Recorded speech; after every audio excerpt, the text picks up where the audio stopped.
የሚካድ አምላክ የለም፣ የሚካድ መካከለኛ የለም፣ የሚካድ መንፈስ የለም። ነገር ግን አንድ አምላክ አለ፣ ምንም አይደመርበትም፣ ምንም አይጨመርበትም። አንደኛ ጢሞቴዎስ ምዕራፍ 2 ላይ ቁጥር 3 እና 4 ጀምሬ ሰዎች ሁሉ ሊድኑና እውነትን ወደ ማወቅ ሊደርሱ በሚወድ በእግዚአብሔር በመድኃኒታችን ፊት መልካምና ደስ የሚያሰኝ ይህ ነው፣ አንድ እግዚአብሔር አለና። መልካምና ደስ የሚያሰኝ ትምህርት አለ። እሱም ምንድነው? አንድ እግዚአብሔር አለ። ቀዳሚ መሆን ያለበት ነገር አለ። የማይሰለቸን ነገር አለ። ሁልጊዜ መናገር ያለብን ነገር አለ። በእግዚአብሔርና በሰው መካከል ያለው መካከለኛ ደግሞ አንድ አለ።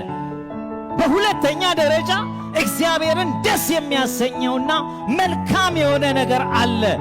መካከለኛ አለ፣ አስታራቂ አለ፣ አዳኝ አለ። ሃሌሉያ!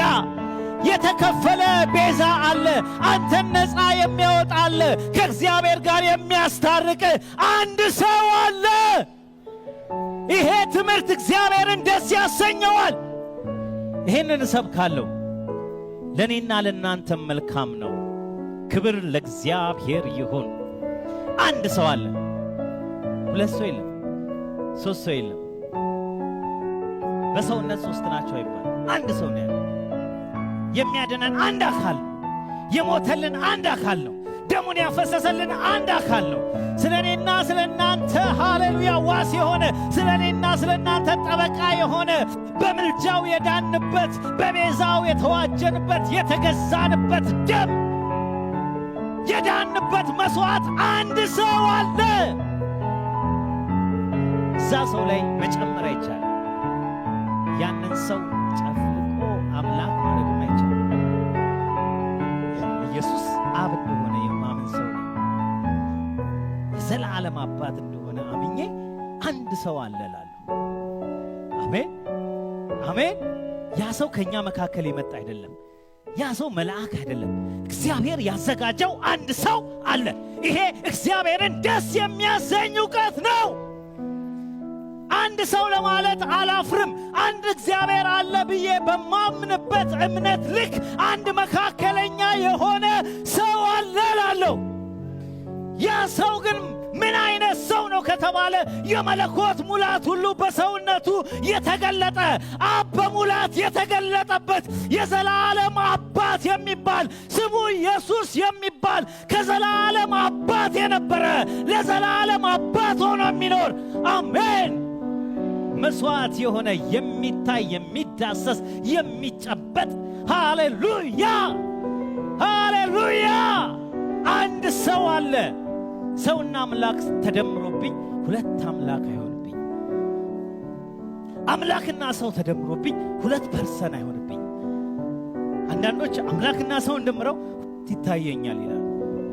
አንዳንዶች እግዚአብሔር ይመስገን ሁለት አምላክን ይሰብካሉ ሳያውቁት። አንድ እግዚአብሔር አለ። ከትእዛዛት ሁሉ ፊተኛይቱ እስራኤል ሆይ ስማ፣ አምላካችን እግዚአብሔር። ስንት እግዚአብሔር ነው? ሌላ አለ?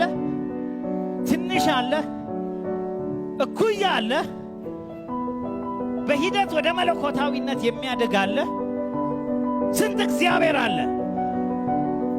ምንም ቢመጣ የማይለወጥ አስቀድመን የሰማነው እውነት ወገኖች፣ በመጀመሪያ እግዚአብሔር የነገረን ነገር በመጨረሻም የሚነግረን እውነት ነው። ሃሌሉያ እስቲ በሉ። ከትእዛዝ ሁሉ ፊተኛው ብሎ አንድ እግዚአብሔር ብሎ ነገረን። እሱ በምድር ላይ እግሮቹ ሲረግጡ በመጨረሻው ሲመጣ እግዚአብሔር አንድ፣ ስሙ አንድ ይሆናል። ስለዚህ ጥያቄ ቢኖራችሁ መጀመሪያውም ተነግሮናል፣ መጨረሻውም ተነግሮናል። ያልገባችሁ ነገር ቢኖር መጀመሪያውም ተነግሮናል፣ መጨረሻውም ተነግሮናል። ለምን ጸለየ፣ ለምን አባት ያለ፣ ለምን ድምፅ መጣ፣ በቃ እሱን እናስረዳሃለን። እግዚአብሔር ግን በመጀመሪያም አንድ ነው፣ በመጨረሻም አንድ። ጥያቄ ይመለሳል እንጂ እግዚአብሔር ሁለት አይሆንም።